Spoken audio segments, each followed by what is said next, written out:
What's going on, everybody? Welcome back to Just Potting Around, your home for wrestling talk that's honest, loud, and occasionally features me yelling at my screen at 3 a.m.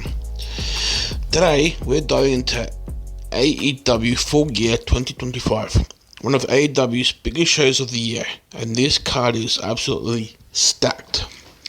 Let's run through the matches, the stories, the stakes, and of course, I'll give you my predictions so you can laugh at me later when I get half of these wrong.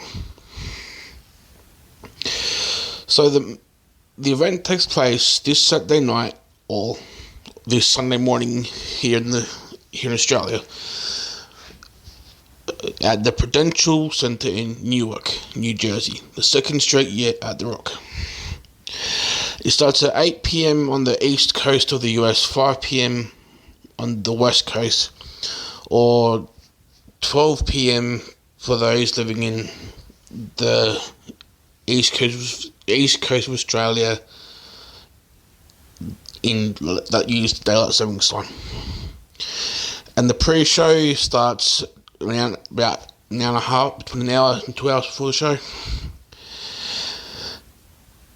So, the right time zone sorted. Australians can grab lunch and enjoy some violence. Americans can settle in for some late night chaos. Everybody wins. So here's the main card and breakdown and predictions. First up, we've got the AEW World Championship in a steel cage match between Hangman Adam Page and Samoa Joe. This is Cowboy Anxiety versus Walking Murder. Hangman's been on a roll, but Joe in a cage? That man treats Steel like he owes him money. I've got Hangman Page winning, retaining. Joe will beat him half to death, but Page escapes by the skin of his teeth. Classic gritty babyface win. Next up, we've got Chris Statlander defending her Women's World Championship against Mercedes Moné. This is big. Mercedes finally getting the AEW pay-per-view spotlight she wanted. Statlander proving she's not giving up her spot for anyone. I've got Mercedes Moné winning the title because she has been collecting belts like they're going out of fashion.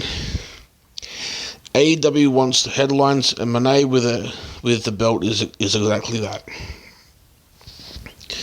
Next up, we've got the AEW World Tag Team Championships, with Bandito defending their titles against FTR. Bandito and Brody, speed plus brute force.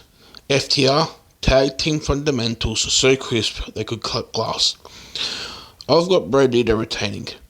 AEW seems committed to this run, and FTR losing keeps their slow burn storylines alive.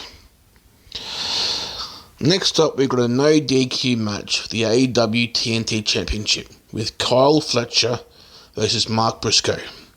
This also has the added stipulation of, if Mark Briscoe loses, he must join the Don Callis family.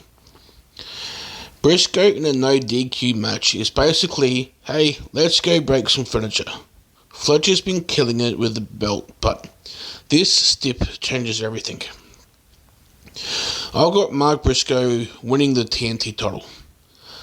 Callis trying to force Briscoe into the family is too juicy a story, so the babyface triumphs instead. Next up, we got the $1 Million Trios tag match between Kenny Omega and Jurassic Express versus Josh Alexander and the Young Bucks, where the winner gets $1 million. $1 million on the line. Omega teaming up with Jungle Boy and Luchasaurus. That's a sitcom waiting to happen. Meanwhile, the Bucks teaming with Josh Alexander feels like a team built entirely out of spite. I've got Kenny Omega and Jurassic Express taking the money. Kenny's coming back with something big, and AEW lost Jungle Boy redemption arcs. Next up, we've got the Casino Gauntlet match for the inaugural AEW National Championship. So far, the known participants are Bobby Lashley, Shelton Benjamin, Ricochet, Speedball Mike Bailey, Kevin Knight, and more. This is AEW throwing every flavour of wrestler into the pot. Powerhouses, speedsters, technical freaks, and seeing who crawls out alive. I've got Ricochet becoming the first national champion here. AEW will want a higher work rate, flashy, crowd-pleasing champ to introduce the belt. Ricochet fits that to perfection. Next up, we've got Puck versus Darby Allin. Puck is built like a final boss in Elden Ring. Darby is built like someone who keeps choosing the jump-off-cliff option in real life. Puck wins. Darby risks his life. Puck hits the Black Arrow. Crowd faints. Easy. Now we've also got some pre-show matches. We've got Big Boom AJ and QT Marshall versus Roppongi Vice. Roppongi Vice win. QT takes a fall, as is tradition. Why Big Boom AJ and QT Marshall are tagging, I don't know. They were feuding not that long ago.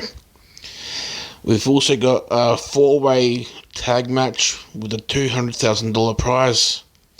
The Acclaimed versus the Bang Bang Gang versus Big Bill and Brian Keith versus the Outrunners. $200,000 on the line, enough money to buy maybe 2 AEW phone fingers these days. I got the Bang Bang Gang winning. Juice Robinson steals the briefcase and laughs like a gremlin. Feels about right. And that's the full card for AEW Full Gear 2025. Let me know which predictions you agree with, which ones you think I'm delusional on, and who you've got walking out with the gold. I'll be watching this live healing at my TV and probably tweeting something I'll regret. This has been Just Podding Around. Catch you next time.